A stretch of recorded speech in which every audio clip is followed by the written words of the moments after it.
नाशिकमध्ये एका अपक्ष उमेदवाराच्या दर्शनासाठी इतर उमेदवारांची रांग लागलेली दिसते। निवडणुकीमध्ये अपक्ष उतरण्याच्या इराद्यात असलेल्या शांतिगिरी महाराजांच्या दर्शनासाठी डाव्यांचे नेते जीवा पांडू गावीत पोहोचले। त्यानंतर लागलीच भाजपच्या उमेदवार भारती पवार यांनी देखील येऊन शांतिगिरी महाराजांचं दर्शन घेतलं। या दर्शनामागे धर्माचं राजकारण असल्याची चर्चा आता रंगू लागली आहे।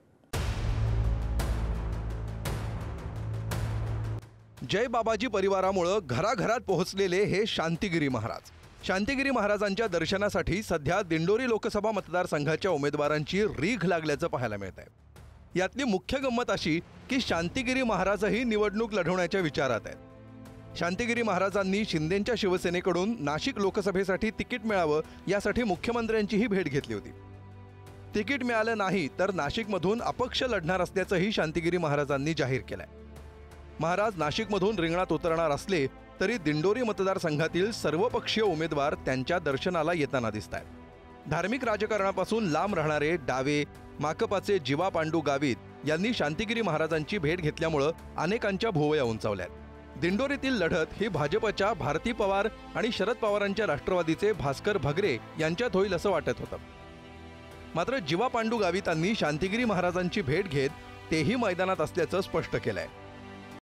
आज आम्ही इथं शांतिगिरी महाराज यांना पण भेटायला आलो होतो। त्यांचे जे काही त्यांचे फॉलोअर्स आहेत ते त्यांनी आम्हाला दिंडोरी लोकसभा मतदारसंघामध्ये मदत करावी ह्या विनंती करण्यासाठी आम्ही इथं आलो होतो। ह्या निवडणुकीमध्ये आम्ही जनतेचा कौल घेऊन आणि जर जनतेने आम्हाला पाठिंबा दिला तर आम्ही ही लोकसभा निवडणूक ही आज जरी पक्षाने आपल्या आघाडीने दिलं नसेल तरी आम्ही लढवण्याच्या तयारीमध्ये आहोत।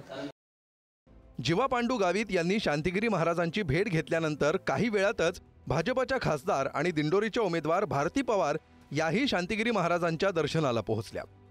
दिंडोरीतून 2019 साली पहिल्यांदाच खासदार झालेल्या भारती पवार यांना केंद्रात राज्यमंत्रीपद मिळालं होतं। त्याही मतांची गोळाबेरीज करताना दिसतायत। लाखोंच्या घरात भक्त परिवार असलेल्या स्वामी शांतिगिरी महाराजांचे त्यांनी आशीर्वाद घेतलेत। इतकंच नाही तर शेतकऱ्यांचे प्रश्न सोडवण्यासाठी महाराजांकडून मार्गदर्शन मिळाल्याचंही भारती पवार यांनी म्हटलंय।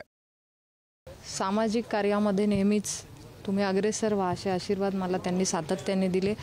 मागच्याही वेळेस उमेदवारी जाहीर झाल्यानंतर मी त्यांचे आशीर्वाद घेतले होते आणि ह्या जिल्ह्यामध्ये मोठा भक्त परिवार बाबाजींचा आहे आणि त्यांनी सातत्याने काम करण्यासाठी शेतकऱ्यांचे प्रश्न सोडवण्यासाठी मला वेळोवेळी मार्गदर्शनही केलं आहे। आणि त्यांचा आग्रह हा एकच आहे की समाजाप्रती आपण चांगलं काम करावं आणि आजही मी प्रत्येकदा त्यांचे आशीर्वाद घ्यायला आलेली आहे।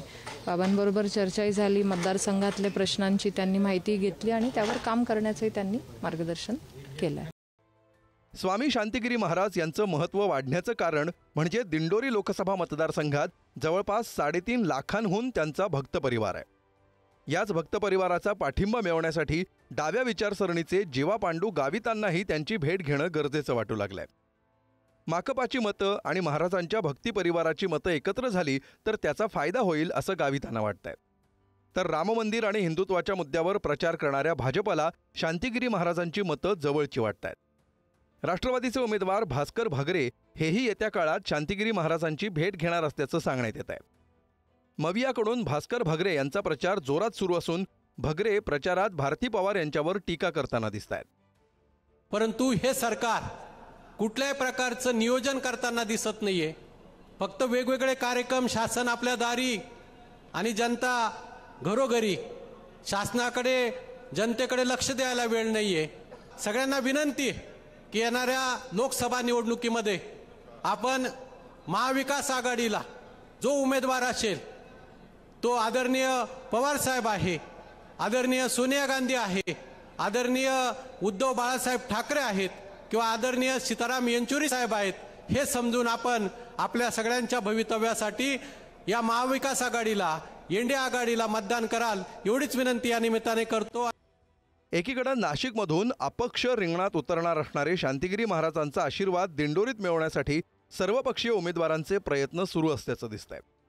आदिवासी बहुल असलेल्या दिंडोरी मतदारसंघात नाशिक जिल्ह्यातील 15 पैकी 10 तालुके येतात। आदिवासींसाठी राखीव असल्यामुळे हा मतदारसंघ महत्त्वाचा मानण्यात येतो।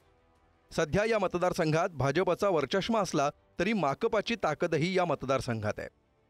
जीवा पांडू गावित माकपच्या चिन्हावर रिंगणात उतरले तर ही लढाई तिरंगी आणि चुरशीची होण्याची शक्यता आहे. यात शांतिगिरी महाराजांचा आशीर्वाद महत्त्वाचा ठरणार आहे. सध्या तरी स्वामी शांतिगिरी महाराज यांनी याबाबत मौन बाळगलंय. नाशिकमध्ये शांतिगिरी महाराजांना कोण पाठिंबा देणार यावर दिंडोरीतील आशीर्वादाची गणितं ठरण्याची शक्यता आहे. किरण ताजणे, पुढारी न्यूज, नाशिक.